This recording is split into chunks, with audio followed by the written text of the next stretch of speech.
성경에 마귀는 시험하는 자라고 말씀하셨는데 예수님을 시험하였습니다.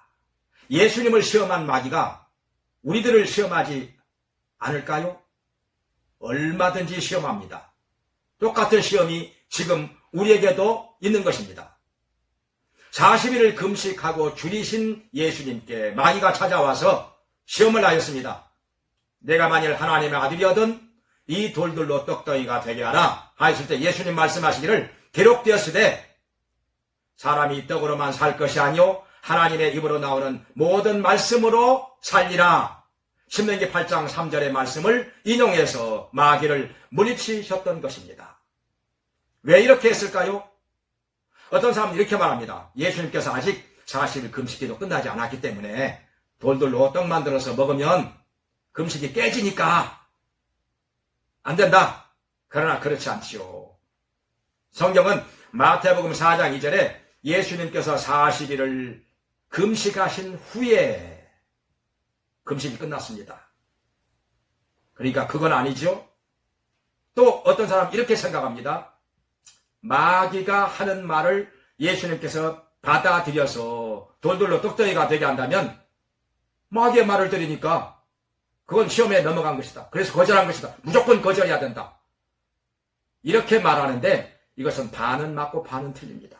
왜냐하면 예수님을 마귀가 두 번째 시험할 때 성전 꼭대기로 데리고 올라갔습니다. 예수님 따라가셨죠?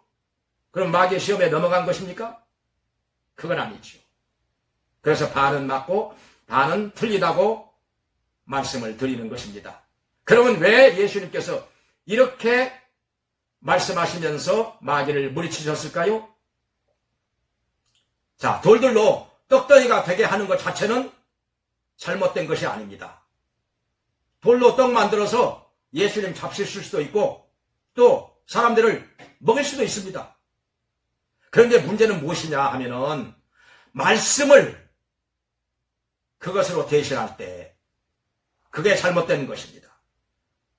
사람의 떡은 육신을 살리는 것입니다. 그런데 하나님의 말씀은 영혼을 살리는 데 있어서 필요한 것입니다. 그런데 예수님께서 하나님의 말씀을 안전하시고 떡만 만들어가지고 사람들을 배부르게 먹이신다면 많은 사람들이 믿고 따르게 될 것입니다. 그러나 그들의 영혼은 어떻게 되는 것이죠? 다 메말라서 죽게 될 것입니다. 마귀가 노리는 게 바로 그것입니다. 떡을 만들어가지고 하나님의 말씀을 다른 것으로 대신함으로 말미암아 많은 사람들이 믿고 따르게 하는 것입니다. 교회도 부흥되게 하는 것입니다. 수천 명, 수만 명 모입니다. 그것으로 만족합니다. 성공했다고 말합니다. 하나님이 함께 하신다고 말합니다. 능력이 있다고 말합니다. 그러나 그들의 영혼은 말씀이 없음으로 말미암아 다 죽는 것입니다. 살 수가 없습니다. 예수님께서 오병이어의 기적을 행하신 후에 물고기 2마리, 보리떡 5덩어리로 수천 명, 수만 명을 먹이셨을 때 얼마나 많은 사람들이 예수님을 임금으로 세우고자 따랐습니까? 그때 예수님 말씀하셨습니다. 내가 생명의 떡이니 나를 먹고 마시는 사람은 영원히 살리라 말씀하셨습니다. 다 떠나가 버렸죠. 이 말씀을 듣고 이 말은 어렵도다 누가 들을 수 있느냐 다 떠나가 버렸습니다. 오늘날 이런 시험이 우리들에게 있습니다. 목사에게도 성경 본문 읽어놓고 자기 하고 싶은 얘기만 합니다. 사람들은 의뢰받았다고 좋아들 하고 많이들 모여들고 하는데 그러나 하나님의 말씀은 아닙니다. 성도들도 이런 시험이 있습니다.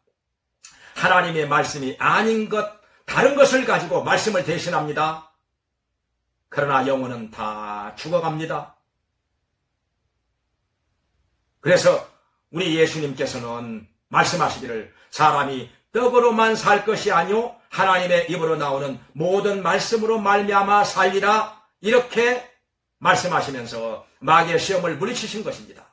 베드로전서 1장 23절에도 말씀하셨습니다. 너희가 거듭난 것이 썩어질 씨로 된 것이 아니요 하나님의 살아있고 항상 있는 말씀으로 된 것이라 이렇게 말씀하셨습니다. 하나님의 말씀으로 우리 영혼이 삽니다. 우리 영혼이 거듭납니다. 그래서 하나님의 말씀을 전해서 영혼 살리는 일에 우리는 집중을 해야 하는 것입니다.